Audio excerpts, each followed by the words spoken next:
మళ్ళీ పైకి ఎక్కినా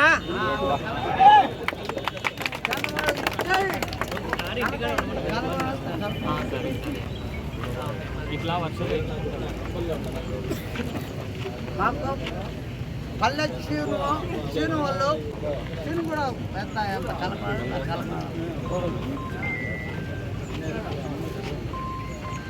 చీను పెద్దగా ఓకేనా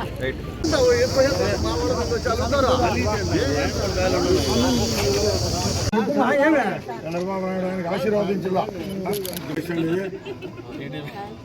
చంద్రబాబు నాయుడు ఆశీర్వదించాల చంద్రబాబు నాయుడు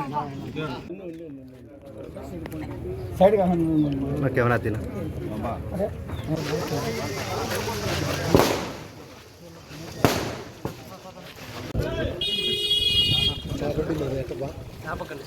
అందరికీ నమస్కారం. ఈరోజు చాలా సంతోషంగా ఉంది.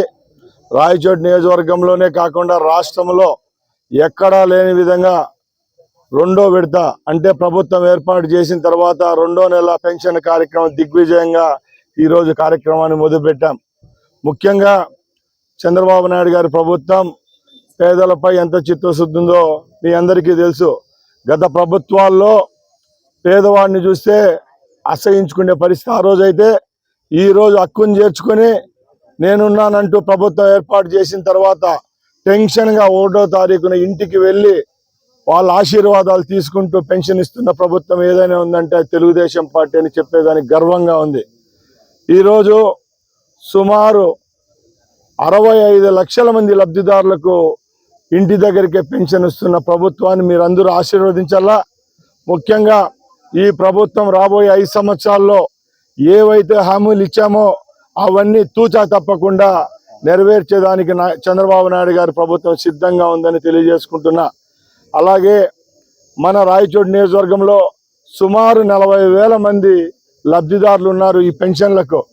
ఇంకా రాబోయే కాలంలో ఎవరైతే నిజంగా అర్హులు ఉన్నారో వాళ్ళ ఇళ్ళ దగ్గరికి వచ్చి వాళ్ళకు పెన్షన్ రాసుకొని వచ్చే నెలల్లో కూడా వాళ్ళకి ఇచ్చేదానికి మేము సిద్ధంగా ఉన్నామని చెప్తున్నా. ముఖ్యంగా పేదవాడికి ఏదేది అవసరమో అవన్నీ చేసేది ఎవరన్నా ఉన్నారంటే అది కేవలం చంద్రబాబు నాయుడు గారే. రాష్ట్రాన్ని ఆ రోజు దివాలా తీయించిన ముఖ్యమంత్రి జగన్మోహన్ రెడ్డి అయితే ఈరోజు రాష్ట్రాన్ని సంక్షేమ పదంలో నడిపించే శక్తి యుక్తున్న నాయకుడు చంద్రబాబు నాయుడు గారు. మేము ఏవైతే హామీలు ఇచ్చామో అవన్నీ ఒక్కొక్కటిగా నెరవేరుస్తూ వస్తున్నాం. ముఖ్యంగా పెన్షన్ పథకం అయితేనే ఎవరైతే లబ్ధిదారులు ఉన్నారో వాళ్ళందరికీ ఒక్కటి కూడా మిస్ కాకుండా ఇస్తున్నాం. అలాగే రేపు 15వ తారీఖున రాష్ట్రంలో లక్షలాది మంది పేదవాళ్ళకు కడుపు నింపే పథకం అన్నా క్యాంటీన్ మరొక్కసారి ప్రారంభించేదానికి ప్రభుత్వం కంకణం కట్టుకునింది. రాబోయే కాలంలో ముఖ్యంగా మహిళలకు సంబంధించి సంవత్సరానికి 3 సిలిండర్లు అయితేనే, ఉచిత ప్రయాణం మహిళలకైతేనే, ఇవన్నీ ఒక్కొక్కటిగా ఈ రాష్ట్ర ప్రభుత్వానికి అందించేదానికి మేము సిద్ధంగా ఉన్నాం. ముఖ్యంగా మీ ఆశీర్వాదం మాకు కావాలా.